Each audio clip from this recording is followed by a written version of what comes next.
achuei deng ajiing atunga tuga kut. Achuei yo achuei deng ajiing atunga tuga kut. Achuei deng ajiing atunga tuga kut. Mijung chira achuei deng ajiing atunga tuga kut. Nyanpath achuei deng ajiing atunga tuga kut. Nyan yeropyo achuei deng ajiing atunga tuga kut. Nyan uda dang yom hachilwer. Nyan uda dang yom hachilwer. Nyan uda dang yom hachilwer.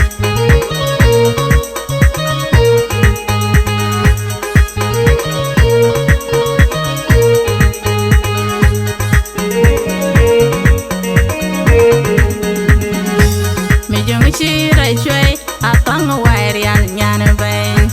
Mijung chira achuei atong wairial nyan bang. Mijung chira achuei atong wairial nyan bang.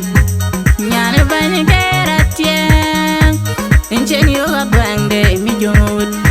Nyan bang kera tieng o inchen yoga bang de mijung ud.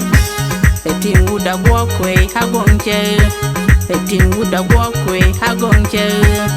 Ting yol kewen ya bol wega got yen windu achuei ya bol wega got yen windu ya bol wega got yen windu mijung chira bol wega got yen windu. Eting uda gwakwe hagongche. Eting uda gwakwe hagongche. Nyan uda dang yom chir deng sabdwa. Nyan uda dang yom chir deng sabdwa. Yobi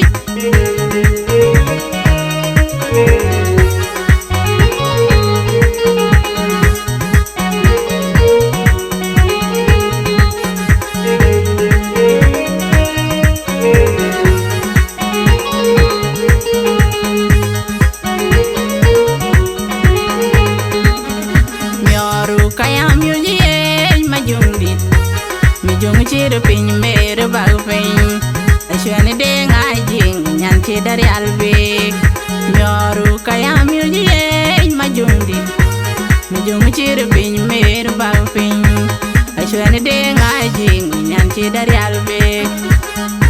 Rampio nyin na achuei ajung mangari chir deng siap duok. Rampio nyin ajung mangari chir deng siap duok. Nyan uda dang yom chir deng siap duok. Nyan uda dang yom chir deng siap duok. Nyan uda dang yom chir deng siap duok. Ai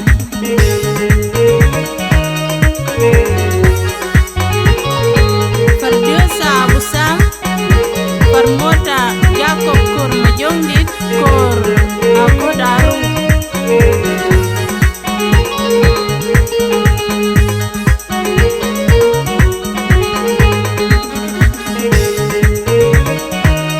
Yeah.